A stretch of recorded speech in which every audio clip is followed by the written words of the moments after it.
A military assault on Rafah would be an unbearable escalation, killing thousands more civilians and forcing hundreds of thousands to flee.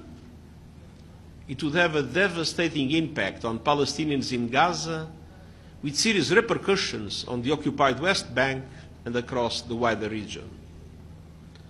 All members of the Security Council and many other governments have clearly expressed their opposition to such an operation. I appeal for all those with influence over Israel to do everything in their power to prevent it. Gabriel Elizondo joins us now live from the UN, and the UN Secretary General with some clear and some might think strong words about Rafah.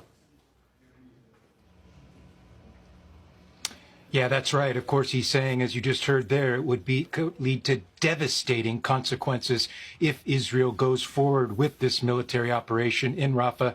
He said forcing, as you just heard there, hundreds of thousands of people to flee. Of course, flee where? That is the question. And I think the Secretary General knows the answer to that very well. There is nowhere to flee to and nowhere safe in Gaza. That's something that he's repeated over and over and over again for months now. I think the reason that you heard the Secretary General speak out today is because he clearly sees this being a critical moment as these talks continue for the release of captives and a cessation of hostilities, that this is a very critical moment right now, and that's why he wanted to lend his voice to this. It's important to point out again the wider context here. The Secretary General does not speak to Benjamin Netanyahu.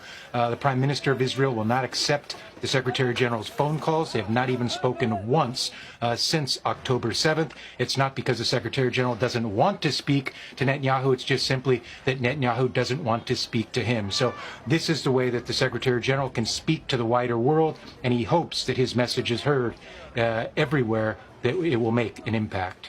Indeed, the Secretary General was also very clear on a sort of developing story coming out of the Gaza Strip, these issues of mass graves which are now being uncovered. Yeah, that's right. He's clearly very concerned about this. We've heard from the Secretary General's spokesperson talking about concerns over this over the last week or so, but this is the first time we've actually heard from the Secretary General himself. And he cited 390 bodies reportedly being exhumed from Al Nasser Hospital. And now the Secretary General clearly calling for what he says an independent international investigation with forensic expertise to be allowed into Gaza immediately to begin this process of an investigation